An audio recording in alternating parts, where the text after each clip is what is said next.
Događaj iz svijeta politike koji su obilježili 2016. godinu.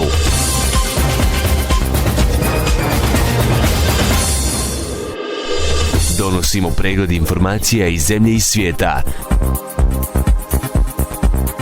Samo na drugčijem radiju.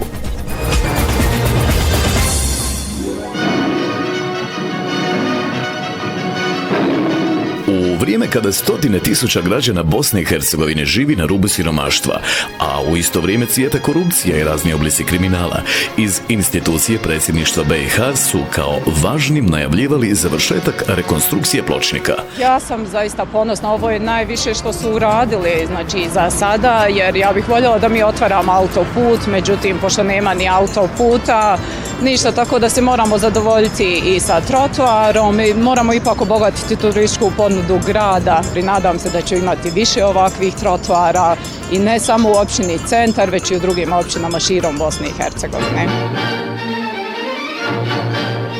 Trotoar ispred predsjedništva BiH, koji je koštao više od 360.000 maraka, službeno je otvoren krajem 11. mjeseca.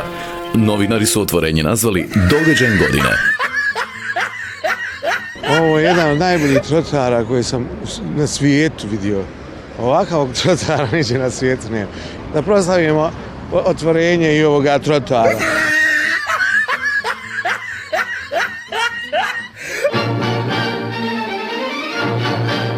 Pored mnogobrojnih komentara na društvenim mrežama, poput bacih pogled kad ono trotoar, neki su bili otišli korak dalje, te napravili predsjedničku stazu slavnih u Sarajevu, po uzoru na hollywoodsku stazu slavnih. I ja ovo nisam vidio nigdje. Ima jedan dio ovakav sličan u Cirihu, ali...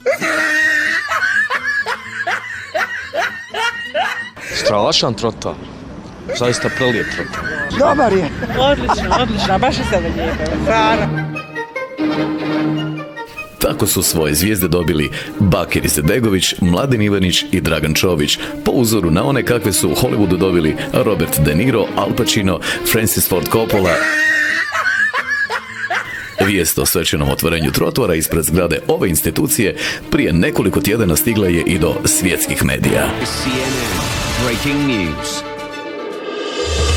Događaj iz svijeta politike koji su obilježili 2016. godinu.